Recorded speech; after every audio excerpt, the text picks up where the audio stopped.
Implanting an infant's consciousness into an adult female body. What kind of collision will she have with this world? The scientist found a woman's corpse. He noticed a slight bulge in her abdomen. Gude considered that the woman had jumped into the river to escape her painful life.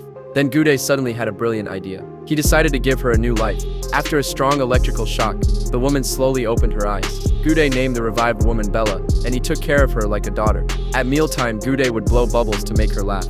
Before bed, he would tell her stories to help her sleep. Bella, like all children, loved exploring the world by causing chaos. One day, Gude introduced a guest to Bella. However, when it came time for the handshake, Bella gave him a punch without hesitation. Gude didn't scold her for that. Instead, he taught Bella the word for bleeding right there. The young man who was punched was Gude's apprentice. From now on, he would assist Gude in documenting everything about Bella. But Gude did not disclose Bella's true situation to him. He merely claimed that Bella had suffered brain injuries, and that her mind and body were not in sync. Their task was to help her recover. George was very diligent. Every day, starting when Bella woke up, he would meticulously document everything. Bella watched Gude perform surgery in the lab. She immediately grabbed a scalpel, wanting to help. But Gude told her that she could only cut models. So Bella obediently followed his instructions. But she didn't understand that her actions were wrong. By chance, George noticed the stitches on the back of Bella's neck. Comparing it with some of the modified experimental samples at home, he became curious about Bella's origin. Bella was equally curious. She had learned from others that Gude was not her biological father.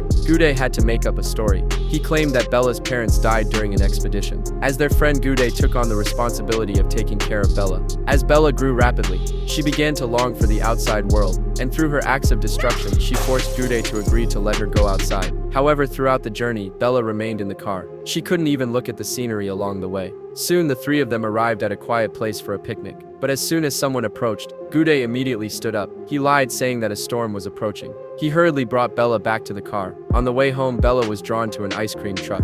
Stop! God, we go! No, Bella. No now? No never. Just no. When she was denied, Bella couldn't control her temper any longer. She instinctively began to get agitated. As the situation seemed about to spiral out of control, Gude quickly took measures to calm her down. George was somewhat puzzled by this. He didn't understand why Gude wouldn't let Bella interact with the outside world. So while Gude was away at work, George secretly snuck into Gude's office. Deep in the cabinet, he found documents about Bella. From these documents, George vaguely guessed the truth.